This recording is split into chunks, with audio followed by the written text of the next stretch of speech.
अॼु असां 11-22 जा आवाज़ उथारणा आहियूं। इंशाल्लाह असां जेके मासूम ॿारड़ा जेके अलाए केतिरी तादाद में हिते जेके इन्हनि जी लापरवाही जे करे हिते जेके फोत थी विया हूंदा उन्हनि जी वाइखो कंदासीं त असांखे कहिड़ी खोट आहे कहिड़ी कोन्हे। ऐं असांखे पंहिंजो आवाज़ उथारणो पवंदो। ऐं क़ौम खे चवंदो, आवाम खे चवंदो, ख़ुदा खे मञो, ज़ुल्म जे ख़िलाफ़ु उथो ऐं ज़ालिमनि जे ख़िलाफ़ु पंहिंजी आवाज़ बुलंद कयो। ही जेके सरदार, जेके वॾेरा, जेके बोतार आहिनि, इहे तव्हांजे बच्चनि खां वधीक न हुजणु खपनि। असांखे पंहिंजा बच्चा, पंहिंजा माइट अज़ीज़ हुजणु खपनि, उन्हनि लाइ आवाज़ु उथारियो। हीउ मसइलो मुंहिंजो न आहे, हिते आउं आयो आहियां, हिकिड़े माण्हू खां पुछा कयो आहे, हिन वक़्तु हिकिड़े माण्हू खां पुछा कई आहे, उन्हनि सभिनी इहा ॻाल्हि कई आहे 11-22 असांजे कम जी कोन्हे, 11-22 असांजे कम जी कोन्हे। जी त मुंहिंजे नंढड़े सां हिकिड़ो मसइलो थियो ज़हरीले खाधे वारो, उन में हिकिड़ी पोस्ट छॾी त जेको पंहिंजी अखियुनि सां ॾिठो ऐं जेको असां ज़ुल्म बर्पा आहे उनखे आउं वाज़े तौर ते आवाम जे आॾो पेश कंदुसि। हिन वक़्तु असीं मौजूदु आहियूं 11-22 जी मेन ऑफिस ते। ऐं भाउ इकबाल चंद साम्हूं ॾेखारे ॾे, हीअ मेन ऑफिस आहे 11-22 जी। ऐं जेकी आवाम जी सहूलियत लाइ फ्राहम कई वई त जेको मरीज़ आहिनि त उन्हनि खे जेको आहे अस्पताल एमरजेंसी में ऐं फ्री ऑफ कास्ट जेको आहे पहुचायो वेंदो।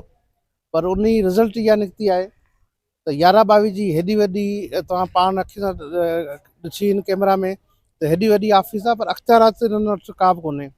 हितां 11-22 ते तव्हांखे कॉल करणी पवंदी, जेको हिन जो हेड ऑफिस आहे उते हू 10 खां 15 मिंट ॻाल्हाइनि था। ऐं हालांकि मरीज़ जी जेकी कंडीशन हूंदी आहे, हिकु हिकिड़ो मिंट उन लाइ क़ीमती हूंदो आहे। छो असां वटि हिते फैसिलिटियूं न आहिनि। असां न हिते ICU मौजूदु आहे, न असां वटि का एमरजेंसी में अहिड़ी का शइ मौजूदु आहे जो असां मरीज़नि खे बचाए सघे। सिर्फ़ु फस्ट एड हिते ॾिनी वेंदी आहे, उन खां पोइ फ़ौरन हैदराबाद रेफर कयो आहे। जीअं मुंहिंजे नंढे सां थियो, हिकु हिकिड़ो मिंट क़ीमती हो त फ़ोन कई, फ़ोन करण खां पोइ 10 खां 15 मिंट जेको आहे मुसलसल ॻाल्हि ॿोल, किथे आहियो, छा आहियो, कीअं आहियो, झिंगड़ो फलाणो, हाणे तव्हां डॉक्टर खे ॾियो, डॉक्टर खे ॾिनोसीं फ़ोन, डॉक्टर खां सॼी कंडीशन, कहिड़े वार्ड में आहियो, पोइ मरीज़ कीअं पुॼंदो, पोइ कीअं कोन पुॼंदो, सॼी तहक़ीक़ात रिपोर्ट वठण खां पोइ चवंदा वरी वापसि धणी खे फ़ोन ॾियो। वरी जंहिं धणी वटि फ़ोन पहुती, मूं वटि फ़ोन जंहिं पहुती त मूं इहो ॾिठो त उन्हनि वरी 5-10 मिंट में असराया, हिकिड़ो मिंट तव्हां होल्ड रखो, असां तव्हांखे पुछा करे ॿुधायूं था त 11-22 जी गाॾी मौजूदु आहे या न। उन खां पोइ जेकी आहे 10-15 मिंट होल्ड में कॉल रखी, उन खां पोइ ॿुधायो वञे सॉरी असां वटि गाॾी मौजूदु न आहे ऐं तव्हां वञी पंहिंजी प्राइवेट गाॾी कराए वञो। जॾहिं त मुंहिंजो नंढड़ो तमामु सीरियस कंडीशन में हो ऐं डॉक्टर ने चयो हिकु हिकिड़ो मिंट हुनजो क़ीमती आहे। त मूं इहो ज़ुल्म जे मां ॾिठो, मूंसां इहो कमु, असां सोशल वर्कर आहियूं, चंद्रमोहन खान जी आवाज़ उथारियूं था, त इहो ज़ुल्म हर माण्हू सां हूंदो। त इन जी जेके असां मुसलसल इन जी कई जी खोजना, त इन में असां डॉक्टरनि सां बि हाल अहिवाल वरितासीं, मरीज़नि खां वरितासीं, अटेंडेंस खां वरितासीं। त उन्हनि इहा ई ॻाल्हि कई आहे 11-22 ज़ुल्म बर्पा करे वेठी आहे, ग़रीबनि जी कम जी कोन्हे, हीअ सिर्फ़ु अमीरनि जे कम जी आहे।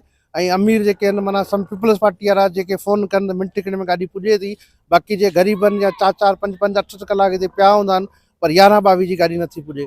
हिते अमलो कमु करण लाइ तयारु आहे, अमले जी का शिकायत नथा करियूं। असां ॻाल्हि कंदा 11-22 जी पॉलिसी ते, जॾहिं तव्हां हेॾी वॾी ऑफिस खोली आहे त उन ऑफिस में तव्हां इहो निज़ाम छो कोन था बहाल करियो। तव्हां इहो निज़ाम हिते बहाल करे ॾियो त हिते गाॾी जेकी अवेलेबल हूंदी, जेको मरीज़ पुॼंदो या का फ़ोन नंबर ते कॉल कंदो, त घटि में घटि उहो मरीज़ जी ज़िंदगी बचंदी। ऐं उहो जेका हर गाॾी हिते चंद्रमोहन खान में 11-22 खे छॾे ॿी अहिड़ी गाॾी मौजूदु न आहे जंहिंमें फैसिलिटियूं हुजनि, जंहिंमें ॿार खे बचाए सघे। जीअं हिन में ऑक्सीजन बि आहे, हिन में ब्लड प्रेशर चेक थिए थो, हिन में शुगर बि चेक थिए थो, हिन में कई फैसिलिटियूं मरीज़ लाइ मौजूदु आहिनि।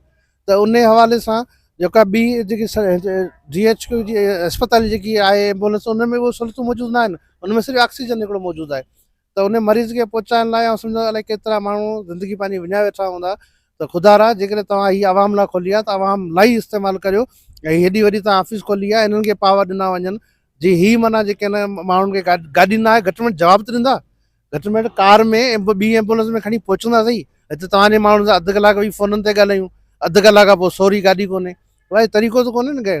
तव्हां हिते ई उहा करे ॾियो त ख़बर पए मिंट टिकड़े में त गाॾी आहे या कोन्हे, पंहिंजे प्यारनि जी ज़िंदगी बचाइण लाइ को माइट ॿियो को बंदोबस्तु कनि। हिते असां तमामु घणी हिकिड़ी ख़ुशी थी हुई जॾहिं 11-22 आई हुई त असांखे फ़ाइदो थींदो। ऐं टियों ॾींहुं हिकिड़ो केस आयो, एक्सीडेंट थियो इंडस हॉस्पिटल ते, उन में 11 माण्हू लंगा बिरादरी जा जेके आहिनि ज़ख़्मी, सख़्तु ज़ख़्मी थिया हुआ। 11-22 ते अधु कलाक ॻाल्हायो आहे, उन खां पोइ 20 मिंट खां पोइ हिते माना जेको राब्तो थियो आहे, उहा गाॾी पहुती आहे, हिकिड़ी पहुती आहे। 11 माण्हू ज़ख़्मी, जंहिंमें 3 जी हालत सीरियस हुजे। हाणे ॿी एम्बुलेंस किथां अचनि, हुन वीचारनि ते हू पंहिंजे मरीज़ खे ॾिसण विया पिए हैदराबाद, ऐं हुन वटि पैसा एतिरा कोन हुआ जो उन्हनि खे माना जेको आहे पंहिंजी एम्बुलेंस कराइनि, धणियुनि खे उते वारसनि खे पुॼाइनि। ऐं टुटल जेके माण्हू जॻहि वेठल सभु टुटल टुटल ज़ख़्मी लॻा पिया आहिनि। उनमें औरतूं ज़ख़्मी थियूं, उन मर्द ज़ख़्मी थिया, उन ॿार ज़ख़्मी थिया, उन बुज़ुर्ग ज़ख़्मी थिया। पर अफ़सोस आहे असां वटि का हिते निज़ाम कोन्हे, को सिस्टम कोन्हे। अॼु असां 11/22 जा आवाज़ उथारणा आहियूं। इनशाला असां जेके हिते मासूम ॿारड़ा जेके अलाए केतिरी तादाद में हिते जेके इन्हनि जी लापरवाही जे करे हिते जेके फोत थी विया हूंदा, उन्हनि जी वाइखो कंदासीं त असांखे कहिड़ी खोट आहे कहिड़ी कोन्हे। ऐं असांखे पंहिंजो आवाज़ उथारणो पवंदो। ऐं क़ौम खे चवंदो, आवाम में चवंदो, ख़ुदा खे मञो, ज़ुल्म जे ख़िलाफ़ु उथो ऐं ज़ालिमनि जे ख़िलाफ़ु पंहिंजी आवाज़ बुलंद कयो। ही जेके सरदार, जेके वॾेरा, जेके बोतार आहिनि, इहे तव्हांजे बच्चनि खां वधीक न हुजणु खपनि।